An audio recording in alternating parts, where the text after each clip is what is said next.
The night I decided to end him, I was holding a mop, and he was 8 feet away, telling someone on the phone that it was impossible to find good help these days. He didn't mean me. He'd stopped seeing me as a person around month 2. That turned out to be his second biggest mistake. 3 years before that night, this was my building too. My name is Nora Vance. I met Paul Hutchins in a coffee shop that doesn't exist anymore, both of us 26 and certain of things we had no business being certain of. He could walk into a room of strangers and leave with their phone numbers and their trust. I could walk into a mess of broken code. Nobody else could untangle and leave with something that actually worked. We started a logistics software company with 2 laptops and a shared belief that the other one's gift was the rarer one. For a while, that belief held up fine. I wrote the routing engine that made the whole product possible. It still got my name on the original patent filings, which matters later, so hold on to that. Paul sold it to anyone who'd listen. Between the two of us, in 5 years, we built something worth a great deal of money. Then we took outside money, and Paul handled the relationship with the man who wrote the check because Paul handled relationships. I let him. I was busy making the thing work. I have since revised my opinion of that decision. Here's how you take a company away from the person who built it, quietly enough that she doesn't see it coming. You wait until she's underwater. A launch, 90-hour weeks, exhaustion doing the reading for her. You let the investor, a calm, unhurried man named Kessler, offer a new round of funding on terms that dilute her ownership far below the point where it matters. You bury the real terms and language about growth capital. You get her signature at 1 in the morning, 6 hours before a demo, because she trusts you and there's no time to read 40 pages carefully. And underneath that round, you and Kessler agree to something you never put in front of the other shareholders. A standing consulting arrangement that quietly pays Kessler for advice nobody asked for, funded by the company, in exchange for his support taking her out. That's not a growth strategy. That's an undisclosed related party deal, and depending on who's asking, it's either bad manners or a federal offense. Then you call a board meeting she can't win anymore, and you vote to remove her as CEO. You call it a difference in strategic vision. You hand her a severance check and an agreement not to say anything unflattering about the company, and you let her sign it in shock because grief makes people sign things. I signed it on a Tuesday. I remember the light in that room, flat, fluorescent, unbothered by what was happening under it. Kessler watched me the whole time I read it. Paul didn't look up from his phone once. For about a year afterward, I was nobody in particular. A woman who used to run something. Furious and quiet in a way that everyone who knew me mistook for defeated. It wasn't defeat. I was doing the one thing I'm actually good at, taking a broken system apart to find where it's lying to you. And I knew something Paul and Kessler had forgotten in all their arithmetic. I had written the routing engine myself. I knew exactly what kind of financial arrangement it would take to make their new numbers work, because I understood the business better than either of them ever had. They hadn't just taken the company from me.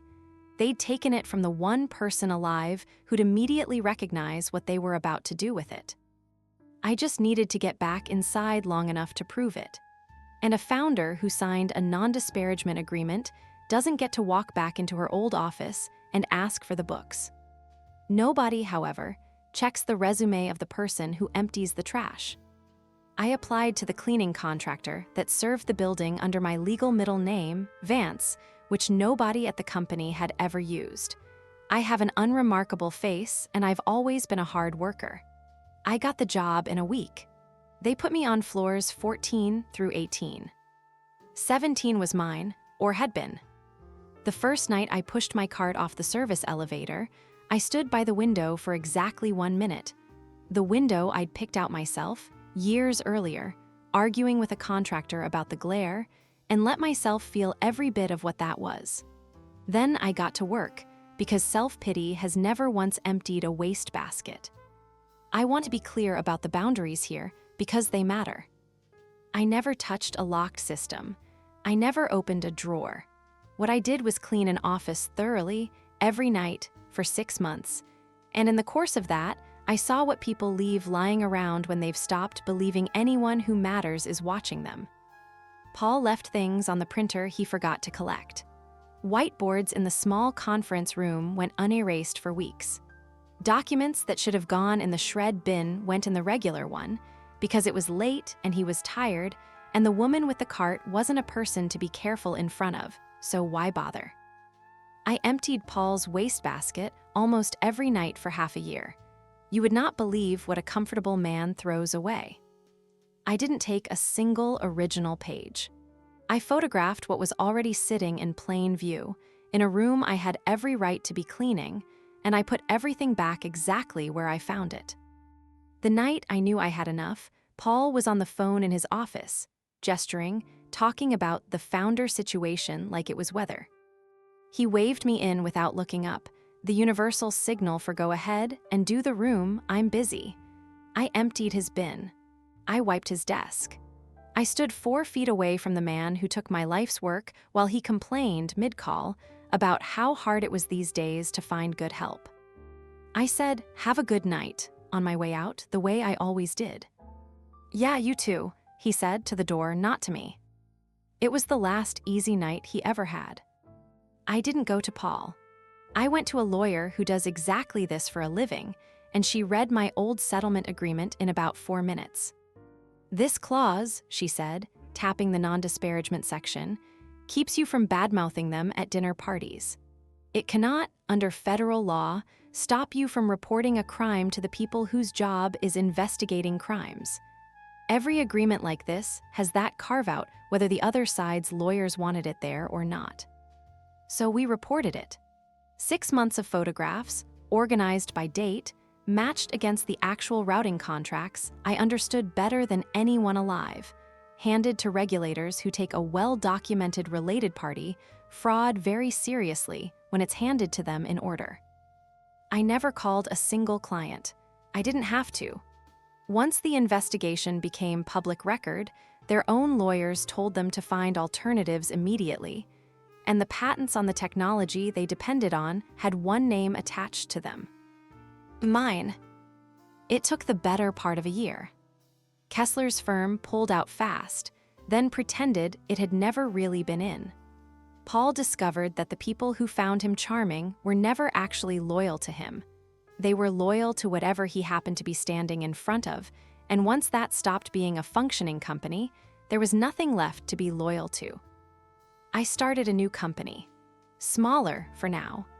Built on the same engine, because the engine was always mine, filed under my own name 3 years before any of this happened. I still clean, sometimes, on nights when the new office is quiet and I want to think. I've never told my new employees why the owner sometimes empties her own trash. Let them wonder. I don't spend much time thinking about whether Paul deserved it. I gave the regulators exactly what was true, and every true thing in that file he put there himself, one careless page at a time. I only had to be patient and pay attention and remember what I'd built well enough to recognize when someone else was breaking it. The last time I saw him, months later on the street, he looked right at me for a full 3 seconds before he placed my face. 3 seconds, after 6 months of "yeah, you too" night. I let him have his 3 seconds, then I kept walking. Some people only get to see you once it's much too late for the looking to matter. If this one stuck with you, I'd genuinely love to hear about it, and I'll be back with the next one soon.